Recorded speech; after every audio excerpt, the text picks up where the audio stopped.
Vice President Constantino Chiwenga's angry threats against a chief from Mzvingo, who warned that President Emmerson Mnangagwa risked losing the 2023 elections, has drawn further ire from the traditional leader.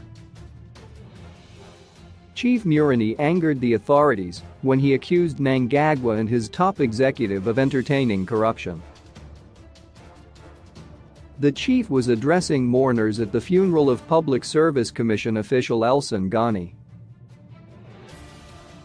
Mnangagwa summoned chiefs to the capital in Harare on Friday, where his deputy Constantino Chiwenga read the Riot Act and warned that criticizing the president in public was unacceptable and would not be tolerated. He said Murani, born Ephias Munatawafa, would be investigated. But Murani, in an interview with The Standard yesterday, stood his ground, and human rights lawyers accused the presidency of violating the constitution by threatening traditional leaders. "I am a chief in accordance with the tradition and my clan," Murani said. "I am satisfied that what I said was not out of malice. It was because of my love for my party, ZANU-PF, and my president. I don't have questionable allegiance. The problem is in every system, when you step on other people's toes, who think you are disrupting their bread and butter means, they make that noise. I am not afraid of being investigated. I don't have a problem with that. At the moment, that is what I will say." Last night the chief confirmed it was him speaking in an audio recording where he says he dares the politicians to kill him for saying out his mind.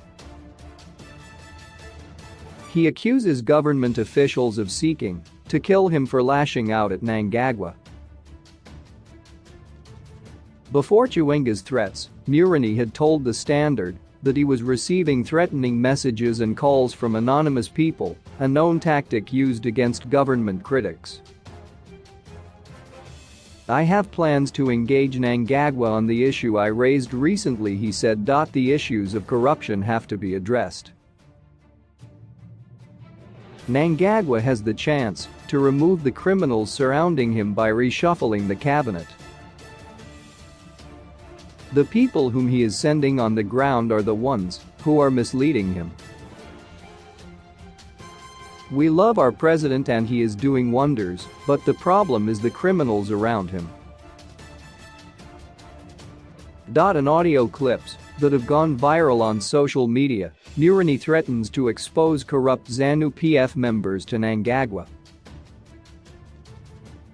"If the president asks me about it, I will expose you," he said. In South Africa they go 9 kilometers underground looking for diamonds, but here in Zimbabwe we literally pick our diamonds from the surface. "What are we doing with the proceeds of the diamonds? If I inquire, then you call me an MDC member. Kill me if you want, I don't care. Even if I am dethroned, I will stand for justice." Rights lawyer Alec Machatahama said Chiwenga had no constitutional rights to preside over chiefs. ZANU-PF has over a very long time used traditional leaders to advance their interests, so if they, chiefs, then speak against a ruling party, the leaders are riled, Machatahama said. Chiefs are prohibited by the constitution to support political parties. Government should not forget that just like any other citizens, chiefs are entitled to enjoy rights that are enshrined in the constitution. Government could have made use of the Chiefs Council or the Chiefs Ethics and Integrity Committee to take action against the chief. Political analyst Fidelis Duri said Chiwenga's utterances showed that the ruling party wanted to control chiefs in violation of the constitution.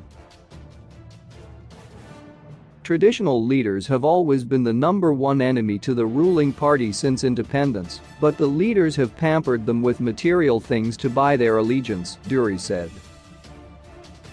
Chapter 15.2 of the Constitution states that traditional leaders must not be members of any political party or in any way participate in partisan politics, act in a partisan manner, further the interests of any political party or cause, or violate the fundamental rights and freedoms of any person. Dury added, "That is why, if the leaders act contrary to the expectations, the government goes after them. It is not new. We have seen Chief Ndweni who was deposed after criticizing the president." In December 2019, government dethroned outspoken Chief Felix Nlanhla Ndweni of Ntabazinduna in Matabeleland North. The Ndweni clan protested his removal, saying the government was interfering in the running of their chieftainship.